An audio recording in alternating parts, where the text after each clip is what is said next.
Hello दोस्तों, कैसे हैं आप। उम्मीद करता हूं सभी अच्छे होंगे। एक बार फिर स्वागत है आपका एसएम लॉ क्लासेस में। और आज हम डिस्कस करेंगे भारतीय नागरिक सुरक्षा संहिता की धारा 2 की उपधारा 1 के खंड टैको, जो जांच के विषय में प्रावधान करता है, यानी कि जो इंक्वायरी के रिगार्डिंग प्रोविजन करता है, जांच के बारे में प्रावधान करता है। और इसमें कहा है जांच से विचारण से भिन्न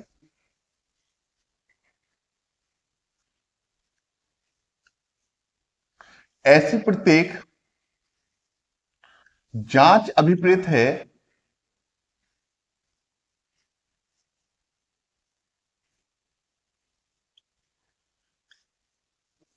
जो इस संहिता के अधीन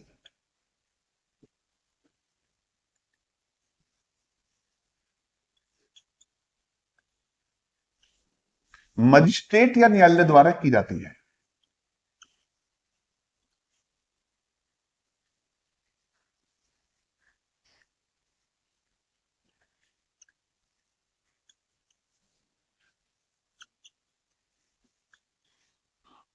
तो सबसे पहली चीज तो यह समझ लें कि जो जांच है वो विचारण से भिन्न है, यानी कि इंक्वायरी अलग चीज है और ट्रायल अलग चीज है। दूसरी चीज कि ये इंक्वायरी जो है जांच कौन करेगा, मजिस्ट्रेट या न्यायालय के द्वारा की जाएगी। यानी कि सबसे पहली चीज तो यह पता चला कि इंक्वायरी जो है, इंक्वायरी ये कोर्ट या मजिस्ट्रेट के द्वारा की जाएगी। तो जब ये मजिस्ट्रेट या कोर्ट के द्वारा की जाएगी तो याद रखना इंक्वायरी जो है एक जुडिशियल प्रोसीडिंग है। इंक्वायरी एक जुडिशियल प्रोसीडिंग्स है।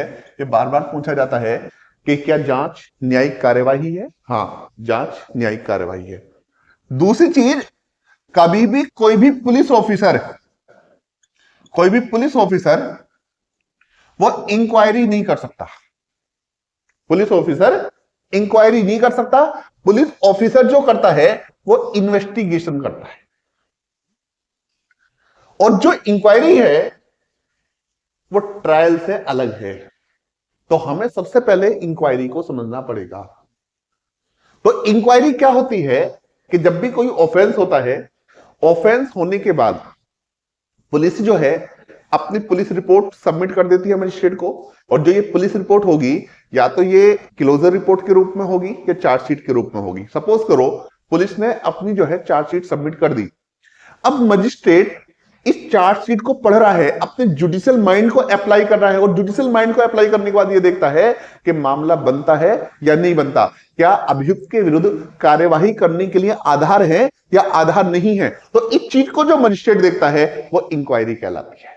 और जब मजिस्ट्रेट को लगता है या कोर्ट को लगता है कि एक्यूज के अगेंस्ट कार्यवाही करने के लिए पर्याप्त आधार है, तो यहां से वो चार्ज फ्रेम करता है, आरोप विकसित करता है। और जहां से चार्ज फ्रेम होता है वहां से विचारण स्टार्ट हो जाता है। तो याद रखना, आरोप विकसित करने से पहले की जो कार्यवाही है, अन्वेषण के इन्वेस्टिगेशन के बाद की, और विचारण से पहले की जो कार्यवाही है वो जांच कहलाती है, वो इंक्वायरी कहलाती है। और इसका जो ऑब्जेक्ट है, जो जांच है, इसका उद्देश्य होता है ये स्पष्ट करना कि क्या अभियुक्त के विरुद्ध कार्यवाही करने के लिए आधार है या आधार नहीं है।